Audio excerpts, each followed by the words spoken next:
Šodien gribu pastāstīt par lietām, kuras es labāk pārzinu, kā maizīti audzēt jūs zinat, bet kas notiek finanšu pasaulē šobrīd. Parunāsim par tādu lielāku mērogu, parunāsim par to, kas ir iemesls, kāpēc finanšu sistēma tā domā un tā rīkojās, par ģeopolitiku, arī par minēto Ķīnu, un tad varbūt arī kāds ieskats, ko mēs varētu ar to visu iesākt.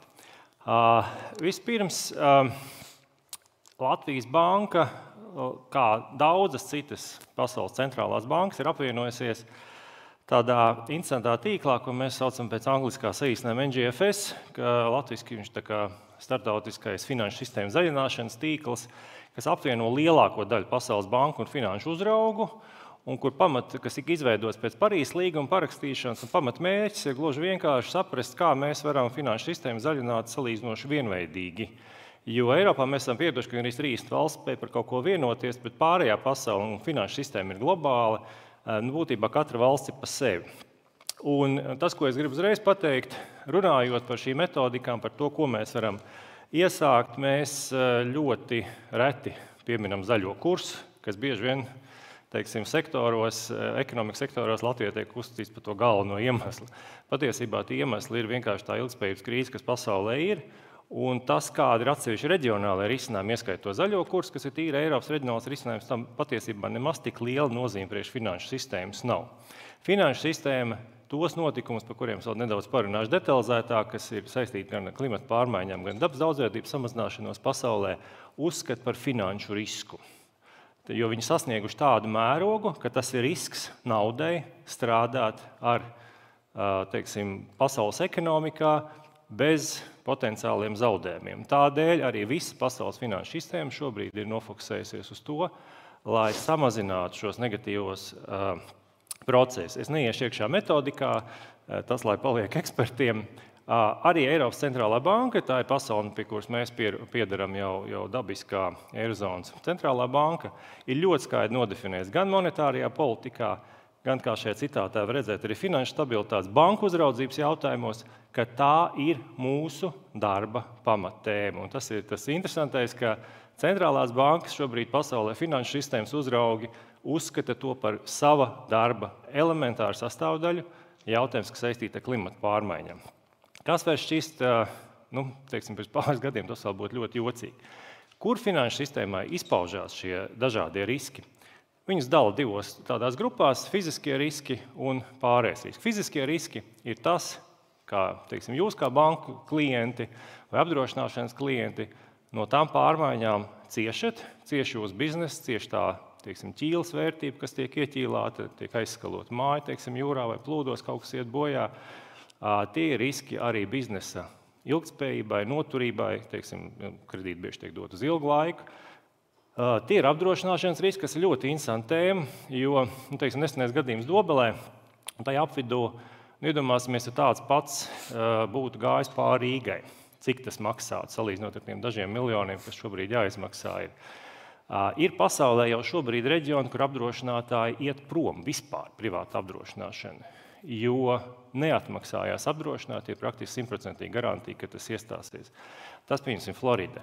Floridā praktiski no apdrošināšanas palikusi tikai federālā sistēma, kuru loģiski tuvojās bankrotam. Jo normāla apdrošināšana darbojas pēc principa, ja nav tāda lieta kā vietējais apdrošinātais. Vietējais apdrošināts apdrošina, viņš pārdod risku starptautiskiem pārapdrošinātājiem. Starptautiskais pārapdrošinātājs sadala riskus visā pasaulē. Un te atkal jautājums par zaļo kursu. Piemēram, Eiropā lielākie pārapdrošinātāji ir Šveices un ASV kompānijas. Viņiem gluži vienalga, teiksim, kāda politiskā vienošanās Eiropā par kaut ko, viņi vienkārši uzdod jautājumu, vai ir vai nav vērts pirkt šos apdrošināšanas produktus. Ja viņi pārstāja pirkt, apdrošinātais pārstās jums piedāvāt. Un tā ir tagad nopietna problēma, par ko runā, tad kā salāgot šo biznesu ar to, kas notiek pasaulē. Un tas nav viegli atbilžu. Tur ir ļoti sarežģītas, ļoti dārgas atbildes, diemžēl. Un tas arī, ko jūs redzat citātā, mēs runājam par makroekonomiskiem riskiem. Nevis vienkārši par kaut kādu zaļo kursu, mēs runājam par globāliem procesiem.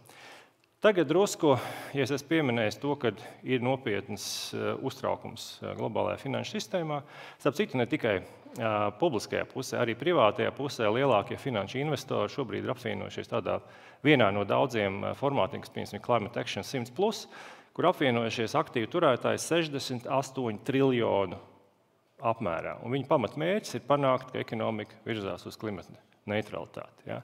Tas ir milzīgas jaudas finanšu, teiksim, tādas aktivitātes, kas notiek. Tagad nedaudz par to, ar ko tas viss ir saistīts. Patiesībā caur 4 industriālajām revolūcijām izgājusi civilizācija ir sasniegusi fantastisku izaugsmi ļoti īsā vēsturiskā periodā, aptuveni 250 gados. Tas zīmējums ir mērogā, tur nav nekas speciāli izskaistināts. Mēs esam gigantiski izauguši ekonomiski, izauguši cilvēku skaita ziņā ļoti, un plus vēl skaisti reizētēms tā visam cilvēka dzīves ilgums ir būtiski pieaudzis. Lielāko daļu civilizācijas vēstures mēs dzīvojam 35, 40 gadus. Šobrīd viens no pamatzinuļiem, kas vispār veicinājis cilvēku skaita dramatisku pieaugumu pasaulē, ir industriālā lauksaimniecība. Tieši tas, jo veselības aprūpe, kā mēs redzam, dzīves ilgums ir nobīdi. Tas ir krietni vēlāk. Tik īsā periodā mums izdevās izsisties ārpus planētas standarta stabilitātes rāmjiem. Un tā ir tā problēma, par ko arī iepriekšējā runātāja jau pieminēja. Es gribu pastīties to drusku vēl tādā plašākā perspektīvā. Mēs šobrīd, pēc zinātniskās, klasiskās teorijas, dzīvojam ledus laikmetā, starpledāja periodā. Pēdējais ledāja periods Latvijā, kas izveido visu mūsu ainavu, bija pirms apmēram 10–12 tūkstošiem gadu. Šis ir starpledāja periods. Zinātnieki ieskatā pēc 50 tūkstošiem gadiem būtu jābūt nākamajam ledāja periodam. Civilizācija uz šīs līknes ir punkts.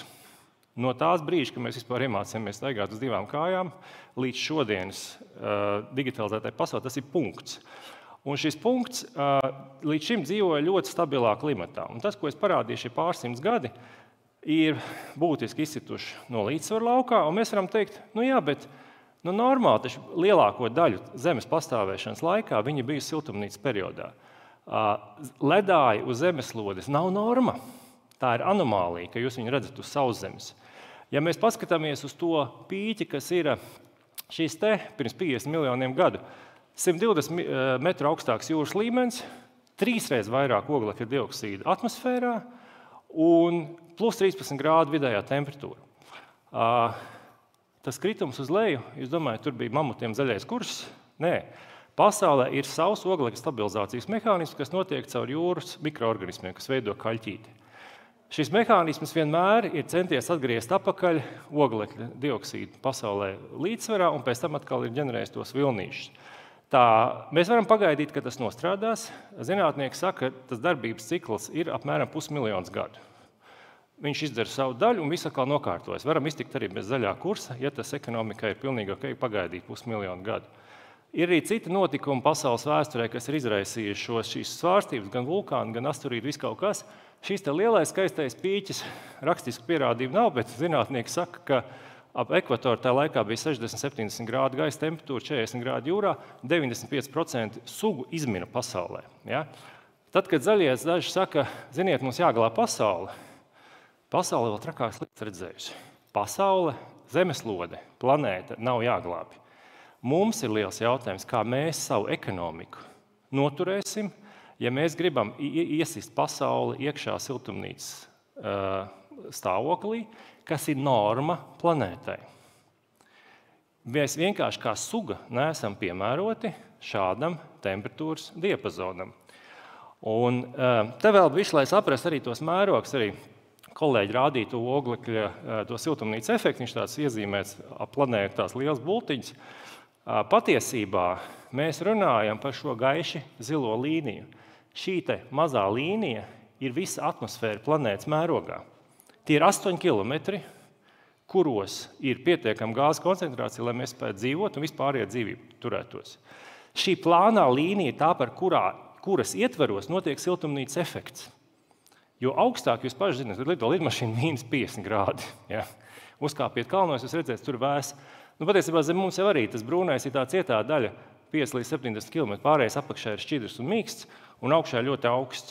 Mēs dzīvojam ļoti, ļoti plānā kārtiņā. Un šo mazo plāno kārtiņu mēs esam paspējuši izmainīt vienas gāzes koncentrāciju, kur ir 0,042% šobrīd, un bija pusotreiz mazāk, tā kā viss bija kārtībā. Tas vienkārši, lai saprastu to, ka tas nav tā kā bildē zīmē maza planētiņa, milzīgs apkārt atmosfēra, un tad mēs domājam, kā mēs tādu maziņu to varam ietekmēt. Nē, tas ir superplāns slānīts, par kuru mēs runājam. Un vēl viena nianse ir notikusi jau zinātniski, teiksim, tas pierādāms, agroklimatisko zonu nobīdi. Ja? Tas ir kreisajā pusē ir tas, kā bija, un labajā pusē tas interesantākais tās nobīdes zoniņas, kas ir noticis jau fakts zinātniski. Faktiski, jūs paskatieties, tā zilā zona pārgājis pāri Lietuvas teritorijai. Tas nozīmē, ka faktiski katra zemnieka paudze būtu jāpārceļ par vienu valstu ziemeļiem, ja jūs gribat turpināt dzīvot tādā pašā klimatā, kā esat pieraduši. Bet tas ir vienkārši zinātnisks fakts. Šis ir pavisam nepatīkama bilde. Nesen ir pabeigts ķīniešu, amerikāņu un eiropiešu kopīgs projekts par to, tikai par vienu faktoru, vidējā temperatūra cilvēkam piemērota. Skaitās, ka 29,5 grādi vidējā temperatūra tas, ka cilvēks fiziski nespēja normāli dzīvot tādā temperatūrā. Latvijā viņa 6,9. Uz 70. gadu, ja neko nedara, šis ir nekā nedarīšanas scenārijs, tā melnā zona ir 3 miljārdi iedzīvotāju apdzīvot teritoriju, kurā nav iespējams dzīvot, uz kurien viņi gribētu pārvākties uz gaišu dzelteno. Ja? Ja jūs domājat, kā afrikāņi, kura būs uz to laiku ap 2,5 miljārdi iedzīvotāji, ies uz dienvidiem, tur mainīsies klimats savukārt pēc nokrišņiem tā, ka tur būs ļoti sauss. Šī bilde parāda to, ka ir milzīgas nobīdes potenciāls risks, un tam ir milzīgs ekonomisks sekas, jo tie ir cilvēki, kuri nepiedalās pasaules ekonomikā, kuriem vajag ēst, kuri mēģina atrast jaunu vietu. Un tas ir liels jautājums par to, kā jūs domājat, vai nacionālas valstis tajā dzeltenajā zonā turpinās pastāvēt. Jo visa rietuma civilizācija apmēram 1,5 miljards. Šī bilde, manuprāt, ir vienkārši tāds spilgts atgādinājums tam, ka nevajadzētu pamēģināt, kā būs, bet vajadzētu izdarīt visu iespējamo, un zinātnieki saka, ka ar lielu ticamību, bet ne ar 100% ticamību, ka to ir iespējams izdarīt.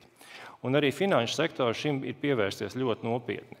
Vēl viena lieta, dabas daudzveidība un klimata pārmaiņas ir ļoti cieši saistīti jēdzieni. Latvijā tiek izplatīts mīts, ka tie ir kaut kādi pretrunīgi un pretēji mērķi. Es atvainojos, protams, ka dažādu jautājumu mērķi ir atšķirīgi, bet pateikt, ka tie ir nesavietojami, ir tā kā pateikt, ziniet, es nespēju braukt ar mašīnu pilsētā, jo ir atļauts braukt uz 50, un man ir jāstāv pie sarkanās gaismas, man ir jāstāv pie gājēju pārējais. Tas ir nenormāli, tas ir neiespējami. Nē. Jūs vienkārši spējat savietot vairākus mērķus vienā. Un tikai tas, kas der visam, tas tikai beigās pa īstam der. Un tas ir atkal viens citāts no šī starptautiskā banku tīkla. Tie ir savstarpēji viens otru ietekmējoši elementi, un es aicinu arī par to domāt Latvijā un drusku atbrīvoties no tām klišejām, ka teiksim, dabas daudzveidības aizsardzība ir kaut kas pilnīgi nedabisks. Es gribu teikt tā, no starptautiskā finanšu viedokļa ir viens princips, ja ir tie pārējais riski, tā sauktie, par kuriem es vēl nepastāstīju, tieši šeit es viņus atstāšu. Tas ir risks, ka klientam mainās politika, kas ietekmē viņu darbību. Un dabas daudzveidībā to ļoti labi var nokonstatēt, vai valsts ievēro vai neievēro to starptautisko Monreāls Kunmiņas standartu 30% teritoriju dabas aizsardzībai. Ja nē, tad visi, kuri strādā ar zemi, nokļūst riska zonā, jo nevar zināt, kuram trāpīsies dabas aizsargājuma teritorija, un bankas neies pētīt dabas skaitīšanas rezultātus un vilkt un teikt, man liekas, ka tu būsi rezervātā, tu nebūsi rezervātā. Mūsu konkurentiem šīs problēmas daudz viet nav. Polijā aizsargājums teritorija 39%, Vācijā 37%, Bulgārijā 41%. Tur nav šo problēmu. Šeit ir politiska rakstura problēma un bieži vien mākslīgi ģenerēta. Banku sektoram ir vienkārši jautājums, kad jūs sakārtosiet sistēmu tā, lai mēs šo risku varētu noņemt nost. Te ir viena bildīte par to, kā mēs izskatāmies, un tā ir atbildes jautājumi par tām govju atraudziņām. Kā mēs izskatāmies starp sev līdzīgajiem?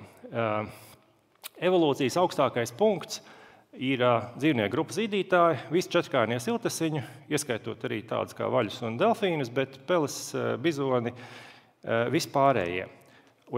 Tā. Kāpēc man tā bilde? Šitā bilde nerāda animāciju. Tad ir jāizstāst. Tad cilvēks ir 3–6% zilā. Tā ir mūsu kopējā gaļas masa kilogramos no visas pasaules zīdītājiem. Savvaļas visi dzīvnieciņi ir tā zeltainā daļa 4%. Viņu ir 9 reizes mazāk nekā cilvēka masas. Un kā jūs domājat, kas tie pārējie? Mājlopi.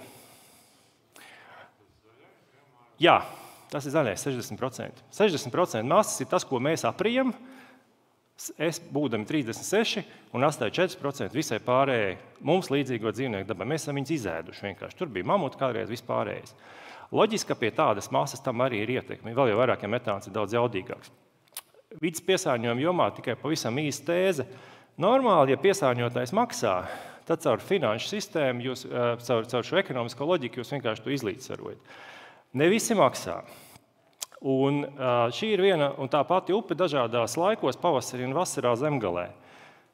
Tā nav norma, un tā ir saimnieciskās darbības tieši sekas. Ūdeņiem ir jābūt tīriem. Ūdeņi pēc tam nonāk jūrā. Tālēni sakot, ja es ar saviem maziem stāv pie jūras, un tur ir šilte jūrā zied zilāļus, viņai toksiski peldēties, tad man viņiem jāstāsta, ka onkulis kaut kur audzē maizīti, bet pārāk daudz no tā visu noplūst jūrā. Šis arī būs jautājums, kur finanšu pasauli, vai nu jūs līzingu ņemat vai kredītu, uzdos šos jautājumus par tām pašām apartajām upmalām, grāmalām, citām lietām. Ja valsts politika kavējā šīs lietas sakārtot, tad neizdevīgākā situācijā nonāk cilvēki, kur runā ar finanšu sektoru, un es aicinu vienkārši tās lietas risināt kopīgi. Tagad pie ģeopolitikas. 3 lielie spēlētāji pasaulē – ASV, Ķīna, Eiropa. Ar ko viņi atšķirās? Atšķirās ļoti daudz. Visās notiek kaut kas līdzīgs zaļiem kursam, tikai ASV tas viss ir balstīts uz privātu iniciatīvu. ASV, es runāju ar cilvēkiem vienkārši, kas labi pārzina to sistēmu, tur viņi saka, tā kompānija šobrīd ļoti nopietni gatavojās ilgspējīgai transformācijai. Viņas audzē tehnoloģijas, viņas gatavojās, bet tāda kustība notiek tikai tām kompānijām, kuras jau šobrīd redz peļņas iespējas. Bet viņi zina, ka tas notiks, un tur ļoti nopietni notiek gatavošanās. Federālās valdības ietekme šo procesu ir diezgan neliela, kas ir interesanti. Trumps savulaik mēģināja apturēt šo privātā sektora zaļo transformāciju, aizliedzot kompānijām zaļas prakses. Tas nozīmē tikai to, kādā līmenī tur tas notiek. Tas notiek tā, ka valdība mēģina, un viņi arī netika galā ar to tik ļoti. Tur liela arī štatu nozīme. Bet ko izdarīja Baidens? Baidens ielika ap $2 triljoniem 10 gadu perspektīvā zaļajās tehnoloģijās. Viņš vienkārši pateica tā, federāla valdība iedod naudu, privātais sektors seko naudai. Tur ir tāds klasisks kapitālisms, kas ļoti atšķirās no tā, kas ir Eiropā. Bet tagad pastīsimies vienu citu lietu, par kuru, man liekas, Latvijā visvairāk ir mītu par Ķīnu. Ķīna 18. gadā viņi izlaboja savu konstitūciju, un viņi pasludinājuši tādu interesantu konceptu kā ekoloģiskā civilizācija.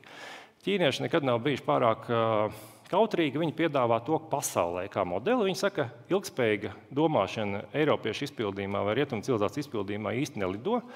Viņa ir izgāzusies, un to mēs redzam arī praksē, bet turpinās situācijas pasliktināšana. Mums, kā ķīniešiem, ir tradicionāli 5 elementu sistēma. Mēs pieliekam klāt pie vides, ekonomikas cilvēka, klāt vēl 2 lietas, tā ir kultūra un politika. Totalitārā valstī tas strādā perfekti. Un viņi šo ekoloģiskās civilizācijas koncepciju šobrīd sev kā nacionālu ideju arī ir pasludinājuši. Jā, viņi sāk no ļoti zem līmeņa attiecībā ar mums. Mēs varam teikt, ķīnieši tur daudz piesārņo. Viņi pateikuši, ka viņiem 60. gadā būs klimata neutralitāte. Bet viņi par ko visu kritizē, ka viņi saka, mēs vēl turpināsim audzēt līdz 30. gadam, un tad mēs ar tehnoloģijām mierīgi nobrauksim lejā. Es gribu pieminēt to, ka tā ir ļoti stingri centralizēta totalitāra valsts. Ja viņi teica, ka 60. gadā būs, es domāju, ka tad arī būs.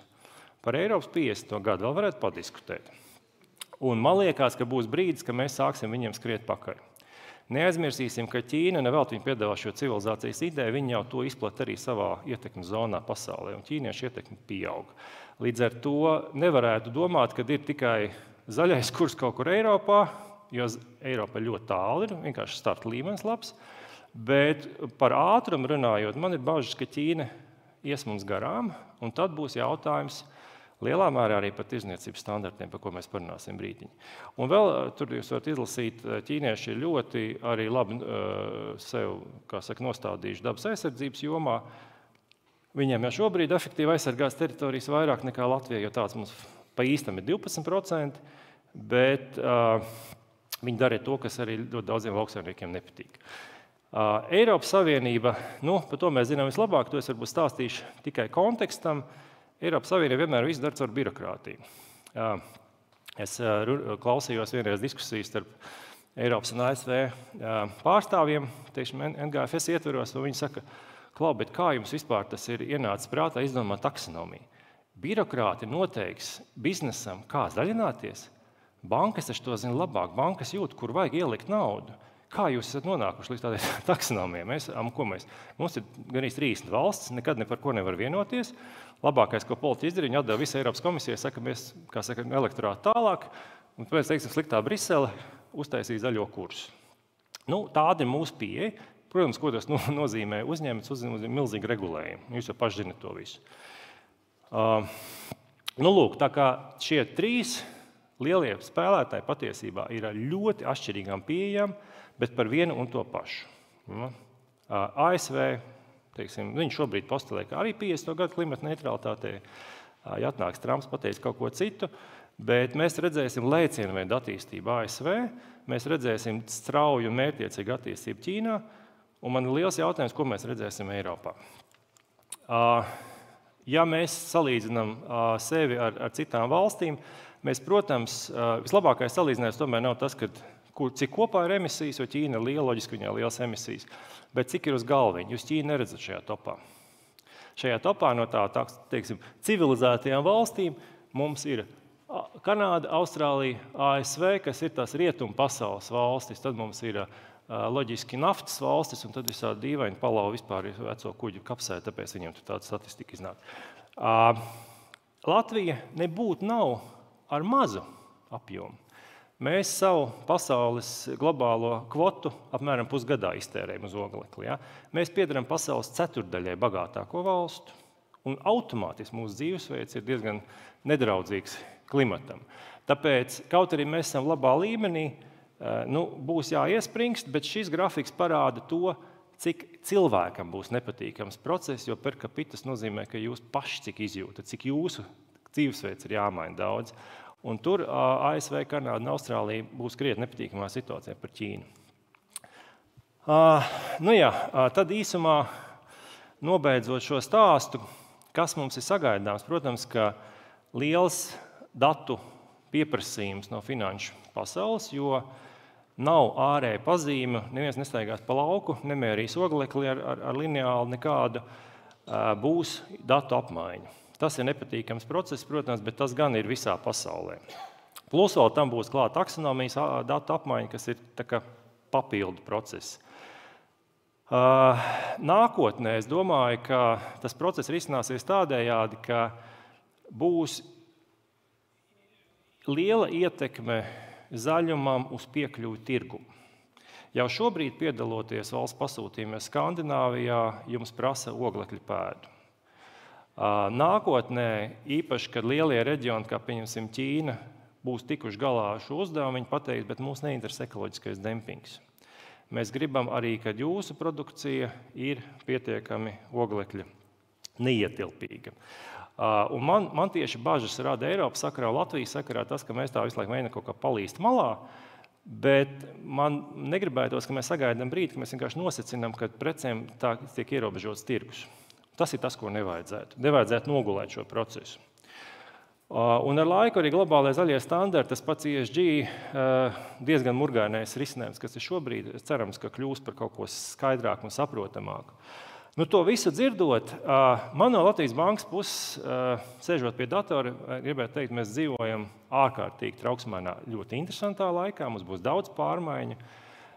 Viss šis gadsimts patiesībā būs nepārtraukts pārmaiņas, gan ģeopolitisks, tehnoloģisks, viss kaut kas. Bet vajag interesanti to visu vērot.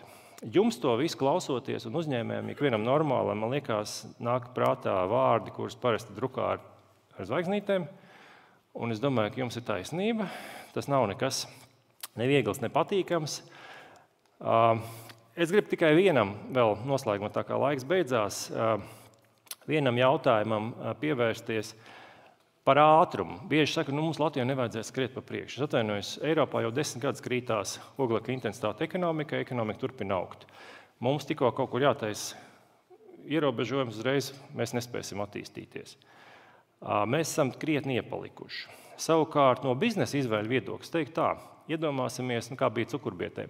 Jūs pateicat, ne visi jātaisa ciet. Labi, jūs pārdodat iekārtas, nopērkat jaunas, sakat, ok, cukurbietis, audzēšu kviešu, audzēšu aps kaut ko citu. Bet kur ir nianses? Jūs pārdodat iekārtas. Kā jūs domājat, kam būs vajadzīgas šīs tehnoloģijas, tad, kad visi jau būs aizgājuši ļoti tālu un tirgus būs piegāsts ar vecajām tehnoloģijām? Tajā brīdī vienkārši atliek norakstīt to visu un investēt pa jaunu. Un tā ir maksa par ilgu domāšanu. Ir cilvēki, kas saka, ziniet, bet tas viss ir baigais biznesa projekts, tad ir viens tāds interesants mīts. Patiesībā tam visam ir nauda apakšā, vispār klimata pārmaiņas nekās nenotiek, kāds uz to nopelna. Jā, viņi bieži piemin Dāniju. Dānija vispār ir puteklis pasaules ekonomikas kartes.